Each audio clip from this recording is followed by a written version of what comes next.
Hey guys, today we're going to be comparing the 600C Pro with the 600D Pro.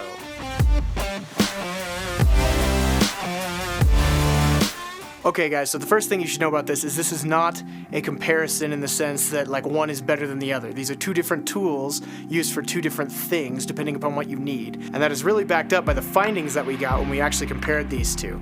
Alright, a few disclaimers first. Aputure did not pay me for any reviews here. They did not pay me to test these two lights together. I bought both of these with my own money and I'm just testing them out for you guys. We did all the measurements at exactly 10 feet and we used the same hyperreflector and same f10 on both fixtures. Always clean your hyperreflectors, kids. Also, all of our f-stop measurements were taken with a 180 degree shutter at 23.98 frames per second with ISO 800 since that seems to be the default for a lot of cinema cameras today.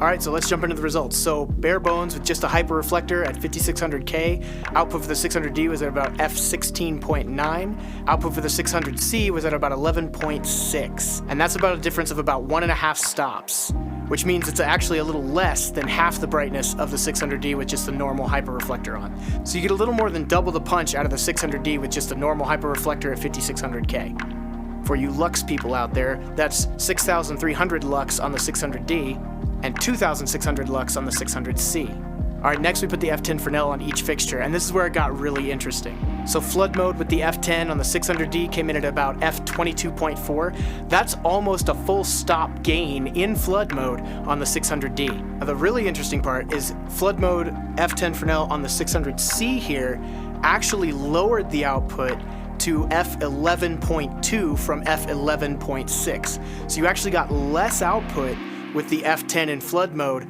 on the 600C. So it seems like that the f10 is not designed at all to work optically with the 600C. It definitely greatly increases the output of the D, but actually does less for the C.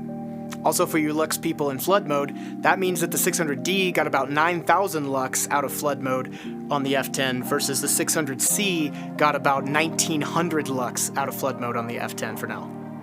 This is a difference of about 2.5 stops, which is a significant difference in light output. Alright, then we put the f10 into spot mode, and on the 600D in spot mode it came in at f32.6, which is not quite a full stop over where it was in flood mode, but it's a significant punch. In spot mode on the f10, the 600C came in better at 16.3 stops. So you got an increase in light level to about where the 600D was normally with the hyperreflector. For you lux people, that means the 600D came in at about 20,000 lux and the 600C came in at about 4,200 lux. This is a difference of over 3 stops, and this is the maximum difference that we got between these two lights. So the f10 is obviously designed for the 600D. It is not designed optically for the 600C, although it fits, and you do get a little more punch when you use spot mode. You actually get less punch when you use flood mode, so I would not recommend the f10 Fresnel with the 600C. It might be better to use the 600C with the other hyperreflectors, maybe the ones designed for the 1200D, where you get a narrow beam angle out of a long hyperreflector. That might actually increase the output from this guy more than the f10 does. So obviously that's not where the comparison between these two guys stops, because if you just want 5600, obviously you're going to get the 600D because that's what it does in spades. So the main thing I bought my 600D for was to do moonlight backlights at night and scene lighting behind my actors at night. Because it has such high output, you can move it really far back and get a nice even amount of light across a large background. And that's the main thing I got it for. However, my choice when it comes to moonlight is I like to put a full CTB on a fixture that's 5600. And with a full CTB comes light loss. Any gel you throw over a light is going to produce light loss. And with a full CTB, you lose about a stop, or you have your light when you put a full CTB on there. And that's where a really interesting comparison between these two starts to happen. Alright, so for this we went back to the hyperreflector. I put a full CTB on this guy. I clamped it to the hyperreflector first, and that was a mistake. It actually melted the gel. Don't do that. Do what Andrew Locke says and clip the gel onto something that then is out further away from the hyperreflector if you're going to do that. And then for the 600C, we actually just went into gel mode and said it's a 5600 light, and we put the exact same full CTB gel made by the same company, Roscoe, on there in software to get the exact same color. And I have to say, the two colors match perfectly. They have done a really good job emulating gels in the 600C. And for the output, the 600D came in at f11.3, And the 600C, without the gel, just tuning it in software, came in at f11.3. They were an exact match for output, which was really cool. And for you Lux people, that's 2000 Lux across the board. So basically, if you're using anything that has a full CTB or a intense color, like if you want to make this light deep red or deep green or something that uses a full gel, like a full CTB, full CTO, this light is going to match this light in output. So you're actually going to save yourself a ton of time with the 600C if you're using any type of full gel, because the light loss from the 600D is going to match the output of the 600C. Alright, but we didn't stop at the hyperreflector with the gels, we also went back to the F10 Fresnel. So with the F10 Fresnel and the 600, we already saw that the output of the 600 greatly increases with the F10. So we did the same thing, we put the blue gel in front of the F10, and on the 600D we got F11.6, which is a 0.3 increase over the color that we got out of the 600C with the hyperreflector.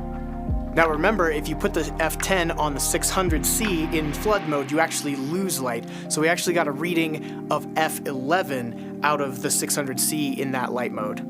So for you Lux people, that's 2600 Lux on this guy with the F10 Fresnel. And if you use the F10 Fresnel on this guy, you're only coming in at about 1700 Lux. But if you're using the hyperreflector, you're coming in again at 2000 Lux. So not a huge difference, but still a bit.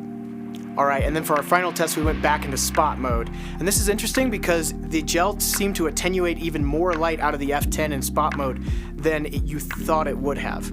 So on the 600D, we came in at f16.8, and on the 600C, we came in at f16 exactly. So that's 0.8 of a stop more with the F10 in full spot mode on the 600D if you're shooting through a full CTB. That's almost a full stop, but not quite, so it's almost double the light. And for you Lux people again, that means this one came in at 6000 Lux, while this one came in at about 3400 Lux. Alright, so that wraps it up for the output test, and now down to the real question. Which one of these should you buy? And the honest answer, as most things in life, it depends. So the real difference between these two isn't their output or what they're capable of doing. It's really more in the realm of, what do you do more?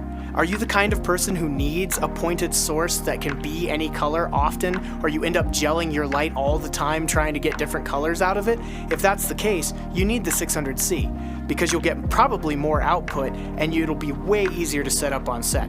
However, if you're looking for raw punch, the 600D definitely offers that in spades. And you can tell just from the heat off of this thing that it has a lot more output than the 600C does.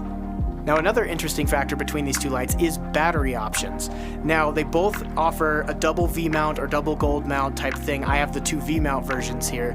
Now where they differ though is the 600D, you can only get about half output with normal V-mount batteries on it, versus the 600C, I actually found that I could get full output with just two normal batteries. So you're actually getting the full advantage of the light on battery power, versus the 600D, it's cutting it down by about half anyway, so you're still in the same ballpark if you're on battery power with either light. So if you're the kind of person who uses batteries often, the output between the two lights are the same. On AC power though, the output king is still the 600D, but the 600C definitely wins out on a few of those output things when using its hyperreflector, depending upon what colors you're picking and if you're having to gel the lights. So the real takeaway is, if you're somebody who finds you're gelling your light all the time, or trying to get different cool colors out of your light, trying to get reds and greens and magentas and all kinds of stuff, especially for like music videos, things like that, the 600C is probably the light for you. Versus the 600D, you're going to have to gel it all the time, and you're going to end up with the same amount of output as the 600C at the end of the day. It's just going to take you a lot more work to get there. But if you're the kind of person who wants to punch a lot of light through a softbox outside to get really nice quality of light, but enough exposure on your subject to balance out with the other things outdoors, the 600D is definitely going to be the way to go versus the 600C. You're going to get way more output through your softbox and be able to balance those images a lot better. Another few noticeable differences between these lights is the 600D is actually lighter. The head is lighter, the power supply is lighter, versus the 600C is a lot beefier, has a thicker head cable, thicker connectors, and it's a heavier head and a heavier power supply. So I'm not really sure why that is, other than control and things like that, because there has to be a lot more control cables to control all the different emitters in the 600C, things like that. But for perspective, I would put the 600D on a C stand and feel moderately okay, not super okay, but I'd feel okay sending it up a little bit and then putting some sandbags on it, like quite a few. But on the 600C, you really need a combo stand. It's just over that tipping point of weight where it's like, yeah, you really should have a combo stand for the 600C if you plan on sending it up in the air at all. I wouldn't feel comfortable making it any higher than this on a C stand. Another interesting difference between these two is the yoke size and the plug placement.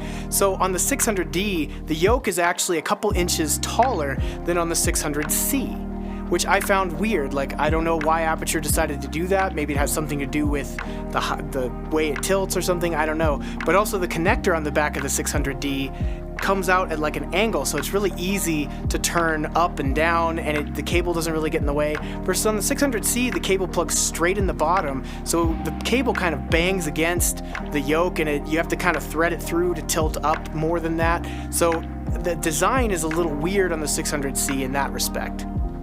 So that about wraps it up. I want to thank Aputure for building both of these lights because they're both awesome. I love using them both.